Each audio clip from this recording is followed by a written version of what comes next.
Вітаю, дорогі друзі! Сьогодні поділюсь з вами рецептом смачного салату для святкового столу. Приготуйте, спробуйте. Сподіваюсь, вам і вашій родині він теж сподобається. А это те продукты, которые для него понадобятся. Точное их количество, как всегда, укажу в рецепте, найдете его под видео в описании. И еще немного растительного и сливочного масла для жарки, а для соуса сметана и майонез. В первую очередь подготовлю грибы. Высыпаю их на разогретую сухую сковородку и обжариваю до тех пор, пока из них выпарится влага. Выбирайте сковородку побольше, чтобы они быстрее обжарились, и промывайте их под проточной водой, а не в миске. Так они меньше впитывают воду и меньше влаги отдают при жарке. Обжариваю на среднем огне. Когда жидкость уже выпарилась, добавляю немного растительного масла и цибульку, нарезанную мелким кубиком. Немного обжариваю. Добавляю соль, 2 хорошие щепотки в 3 пальца. Немного сливочного масла, так грибы будут намного вкуснее. И продолжаю обжаривать до тех пор, пока грибы немного подрумянятся, а цибулька слегка подзолотится. Не жарьте дольше, не доводите ее до красноты, иначе она перебьет вкус остальных продуктов в салате. Вот так вот и достаточно. Выключаю огонь, отбрасываю на сито, пусть стекает лишнее масло. Чернослив, курицу я нарезала мелкими кусочками, ананас чуть-чуть крупнее и тоже отбросила на сито. А яйца буду натирать на мелкой терке. Для соуса понадобится майонез и сметана.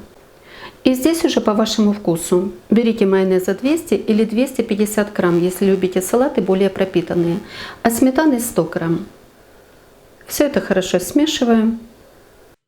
Перекладываю в кондитерский мешок, так будет удобнее его наносить. Или возьмите любой другой плотный пакет, потом срежете уголок.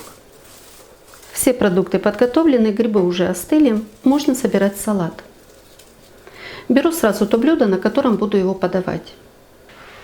И разъемное кольцо из формы ставлю его бортиком вверх. Снизу оно должно быть гладким, тогда легко снимется с салата.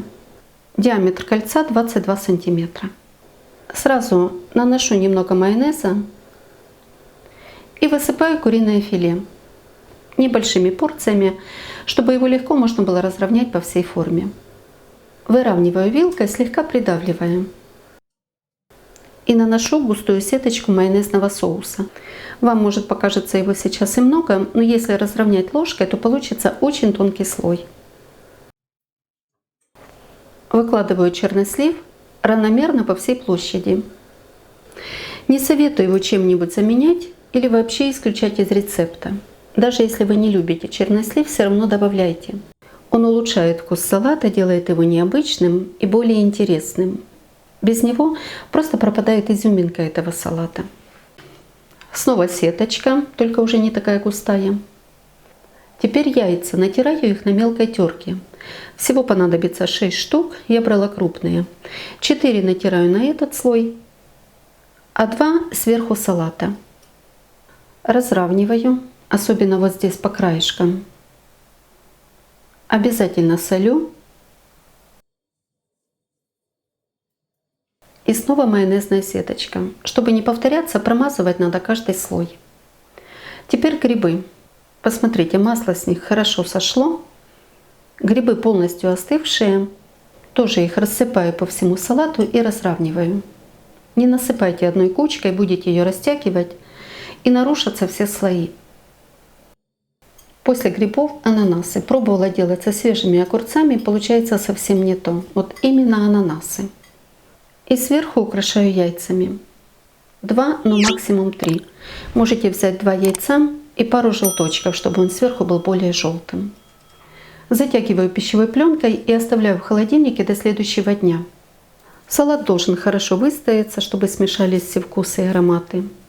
Слои уплотнятся, его легче можно будет нарезать и переложить на тарелочку. Салат хорошо выстоялся, снимаю кольцо вместе с пленкой. Украшайте его по своему вкусу, можете оставить даже в таком виде. салат получается очень вкусный. Грибы и курица – это, можно сказать, сладкая парочка, они всегда хорошо сочетаются. А здесь еще и вкус дополняет чернослив. Яйца делают салат нежным.